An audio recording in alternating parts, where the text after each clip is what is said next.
घर के आंगन में चहकते हुए कदमों की आहट सुनाई दी। मामी जी के चेहरे पर एक बड़ी सी मुस्कान थी और उनके हाथों में शादी की तस्वीरों वाली वे कीमती फाइलें थी जिनका इंतजार पूरा परिवार बेसब्री से कर रहा था। हॉल में दाखिल होते ही उन्होंने उत्साह से कहा, यह लीजिए मान जी, आखिरकार मैं शादी का एल्बम ले ही आई। अब फुर्सत से बैठकर सब लोग सुनहरी यादें देखेंगे। मामी जी की यह खुशी वहां खड़ी निहारिका की आंखों में कांटों की तरह चुभ रही थी। जैसे ही उसकी नजर उन फाइलों पर पड़ी, उसके माथे पर पसीने की बूंदें चमकने लगी। वह जानती थी कि उन तस्वीरों में सिर्फ प्रथम और राध्या के फेरे, उनकी हंसी और साथ बिताए गए शादी के वे अटूट पल कैद हैं।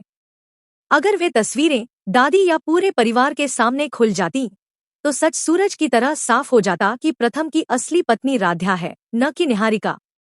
निहारिका, जो मन ही मन प्रथम को अपना पति मान चुकी थी और उस पर अपना हक जताती थी, यह सच्चाई किसी को भी जानने नहीं देना चाहती थी। खतरे को भांपते ही निहारिका के शातिर दिमाग ने अपनी चाल चली। पास ही मंदिर की वेदी पर जलता दिया उसकी नजर में आ गया।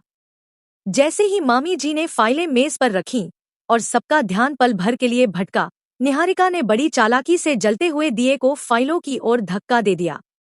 पलक झपकते ही आग की लपटों ने कागजों को अपनी चपेट में ले लिया। चारों ओर अफरातफरी मच गई। लोग पानी लाने दौड़े, लेकिन तब तक आग बुझाई जाती, शादी की वे खूबसूरत यादें काली राख में तब्दील हो चुकी थी। सबके चले जाने के बाद वहां सिर्फ सन्नाटा और धुआं बचा रह गया। राध्या कांपते हाथों से आगे बढ़ी और उस राख व अधजली फाइलों को समेटने लगी। उसकी आंखों से बहते आंसू जली हुई तस्वीरों पर गिर रहे थे। बड़े जतन से, जैसे कोई अनमोल खजाना हो, उसने उन जली हुई यादों को एक पवित्र लाल कपड़े में लपेटा और सीने से लगा लिया। वह फूट फूट कर रोने लगी, क्योंकि उसके लिए वे सिर्फ कागज नहीं थे, बल्कि उसके जीवन का सबसे बड़ा सच और उसका सम्मान थे। उसी पल कमरे के पीछे खड़े प्रथम की नजर राध्या पर पड़ी। उसे अपनी आंखों पर यकीन नहीं हुआ। उसने मन ही मन सोचा, जिस रिश्ते को मैंने कभी दिल से स्वीकार नहीं किया, जिसे हमेशा बोझ समझा, उस रिश्ते की राख को भी राध्या इतने प्यार और सम्मान से संभाल रही है। उसकी आंखों में यह दर्द, क्या वह वाकई मुझसे इतना गहरा जुड़ाव महसूस करती है? राध्या की इस निस्वार्थ ममता और टूटे हुए सपनों को देखकर प्रथम के कठोर मन में पहली बार उसके लिए एक अजीब सी कसक और सहानुभूति जाग उठी।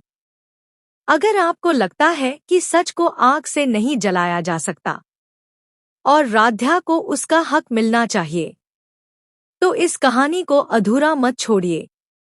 वीडियो को लाइक करें, चैनल को सब्सक्राइब करें और कमेंट में बताइए, क्या राख से फिर सच जन्म लेगा?